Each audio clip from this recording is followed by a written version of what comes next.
veut détruire l'église, on détruit le ministère prophétique.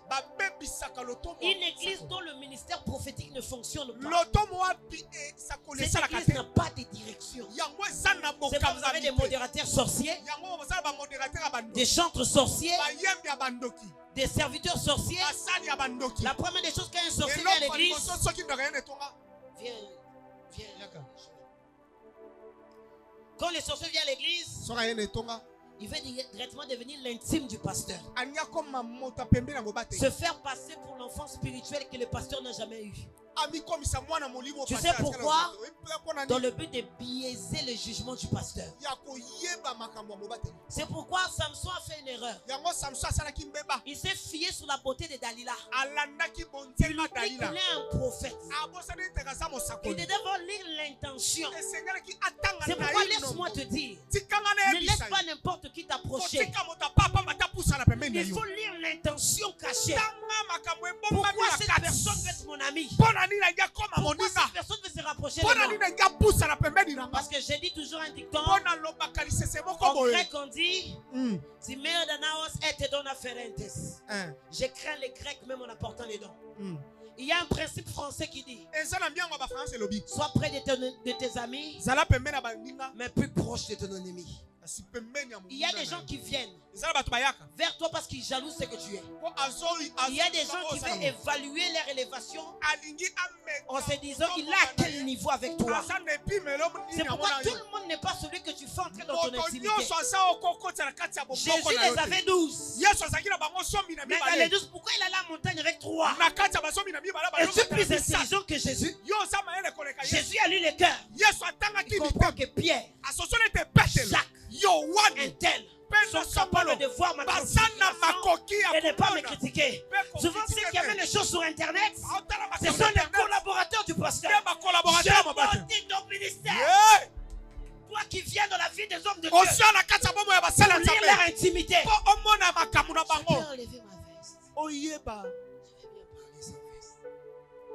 veste. Je vais bien parler sans veste.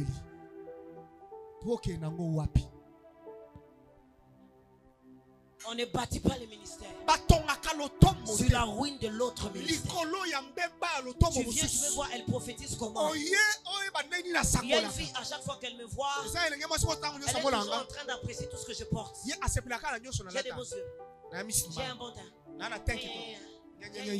Et puis à un moment donné, heureusement que Dieu m'a donné quelqu'un de bien. Elle m'a dit: maman, il y a trop d'appréciation ici. Ça veut dire qu'il y a quelque chose qui louche. Il y a trop d'appréciation ici. Il y a quelque chose qui ne marche pas. Il y a trop d'appréciation ici.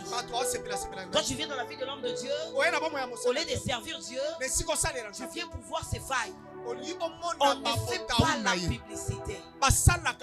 Tu ne verras jamais un militaire être jugé dans un sous-siat. On l'emmènera à l'auditorat. Tu ne connais pas le poids du ministère. Tes propres enfants, tu ne sais pas quoi les frotter. Qui es-tu pour juger le ministère d'un homme de Dieu? Tu connais comment Dieu l'a appelé? C'est pourquoi il y a des gens qui réclament des malédictions. C'est pourquoi la malédiction ne vient pas rapidement à l'ascenseur. Avec le temps, tu vas remarquer qu'il y a des choses de ta vie qui ne marchent pas. Parce que tu as fait les cas bois-bois dans des dossiers que toi tu ne maîtrisais pas. Quand tu ne connais pas le fond d'une alliance, shut up. Shut up. Shut up. Attends, ça pasteur n'a noté. Respectez pour battre Kambara. So bapesio. Oko kabangote. Ba am kokamba ba am. Oko bela stress. Kokamba ba pato. Osambeli na e. Amon no boko nzambe. Azuka e bandeli ya fiançailles. Fiançailles écoute tout. Babika, je vais venir chez vous. C'est à qui m'église. Mais il y a des gens qui tombent aux osambela pona e. Ba demo e kobo ezo ko ese pelme. Même si vous avez mis Congo pour la délivrance, il y a des kama mundi mais ça facile. Vraiment. Pourquoi mundi mais ça facile? Il y a des passer l'entendre même si comment me la dire ma foi. Stress. Ba pétard. Il y a un homme de Dieu qui me disait, si tu n'as jamais pleuré, le ministère va te faire pleurer. Si tu n'as jamais pleuré, le ministère va te donner l'attention. Si tu n'as jamais pleuré, tu auras l'estomac du ministère. C'est pourquoi honorer les soldats qui se tiennent au front et qui continuent à servir Dieu. D'ailleurs, même ta dîme là, hier tu payes, c'est moi. L'autre moment là, tu as sauté. Tu payes, c'est moi. Tu payes selon ton email. Elle a bien prêché. Je vais la donner aujourd'hui. Ce jour-là, elle a parlé comme de moi. Je ne vais pas la donner. On marche avec ton email. L'homme de Dieu est là pour te donner la direction. Quand Dieu veut éclairer un peuple, Dieu envoie un prophète. C'est pourquoi le prophète était un messager. Le prophète lui-même était un messager. Dans chaque génération, Osée n'était pas Néhémie. Néhémie n'était pas Jérémie. Moïse n'était pas Abraham. Dans chaque génération, c'est pourquoi vous qui comparez, on ne peut pas travailler de la même manière.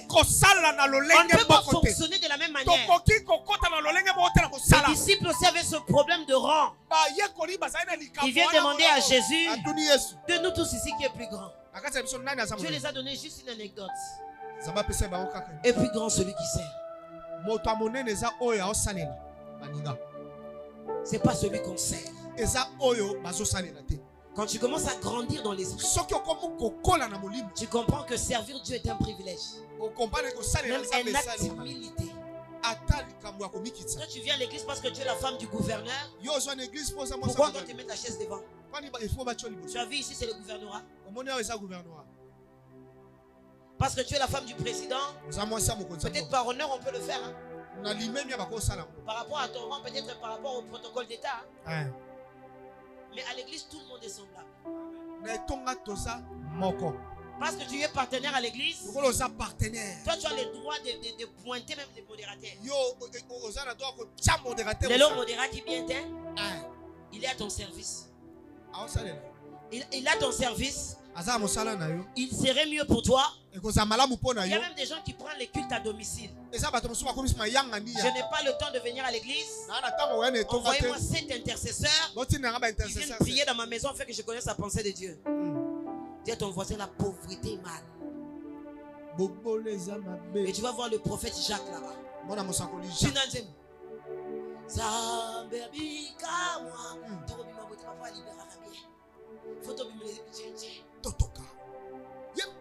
Pasteur, on est capable d'animer chaque jour. Sans personnalité, chaque jour. Mon livre m'a suivi. Si on peut vendre,